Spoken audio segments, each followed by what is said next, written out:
पत्रकार प्रशांत माने लिखित आणि जागृती प्रकाशन प्रकाशित लोकाभिमुख पत्रकारिता या पुस्तकाचा प्रकाशन सोहळा रविवारी होडगी रोड गांधीनगर येथील हेरिटेज गार्डन येथे माजी केंद्रीय गृहमंत्री सुशीलकुमार शिंदे, राज्याचे माजी उपमुख्यमंत्री विजयसिंह मोहिते पाटील, ज्येष्ठ विधिज्ञ ॲडव्होकेट धनंजय माने, दैनिक तरुण भारतचे कार्यकारी संचालक दिलीप पेठे, ज्येष्ठ संपादक तथा स्वागताध्यक्ष राजा माने यांच्या प्रमुख उपस्थितीत पार पडला। त्याप्रसंगी माजी केंद्रीय मंत्री सुशीलकुमार शिंदे बोलत होते। पुढे नेले ही साधी गोष्ट नाही आणि त्यातून हा सगळा पत्रकारितेचा अभ्यास करायचा। पुण्यात काय चाललंय, नागपूरला काय चाललंय, मुंबईत काय चाललंय, दिल्लीत काय चाललंय आणि याचं सगळं संकलन करून सोलापूर सारख्या शहरामध्ये त्यांना आधुनिक सगळी माहिती करून द्यायची ही काम काही थोडं नाही। त्यांनी खूप काम केलं ह्या सगळ्या क्षेत्रामध्ये। ते पुस्तक खूप वाचण्यासारखं आहे।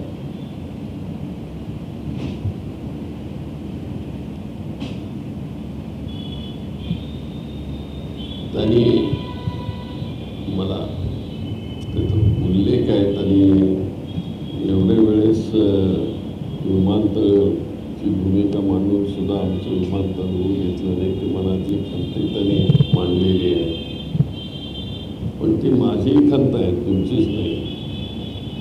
एवढे दिवस झाले विमानतळ सगळं आपण केलं, मी ती गोष्ट परत सांगत नाही।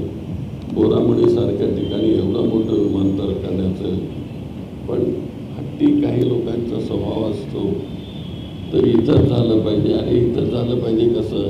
शहराच्या आत असणार आहे विमानतळ, किती दिवस टिकणार आहे इथं? पण आम्ही म्हणतो की ठीक आहे, सत्ता त्यांची आहे, चालू द्या, तेवढं तरी चालू द्या, पण तेही चालत नाही।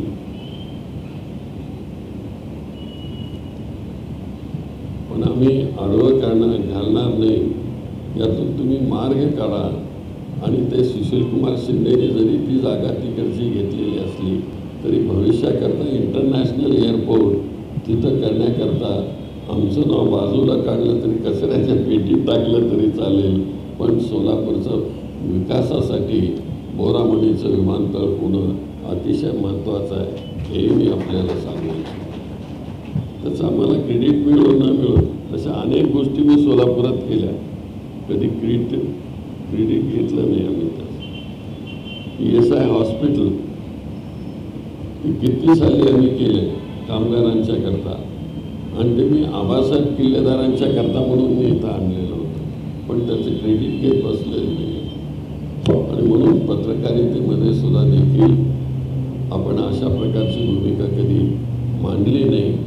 आणि हे सर्वंकष भूमिका घेऊन पत्रकारिता सभ्यताशी सुद्धा म्हटलं पाहिजे की ती भूमिका घेऊन तुम्ही भविष्यामध्ये सुद्धा काम कराल, अशी इच्छा व्यक्त करतो। तुम्हाला परमेश्वराने उदंड आयुष्य द्यावं, तुमच्या फॅमिलीनं उदंड आयुष्य द्यावं। कष्टातून त्यांनी हे सगळं जीवन उभं केलं।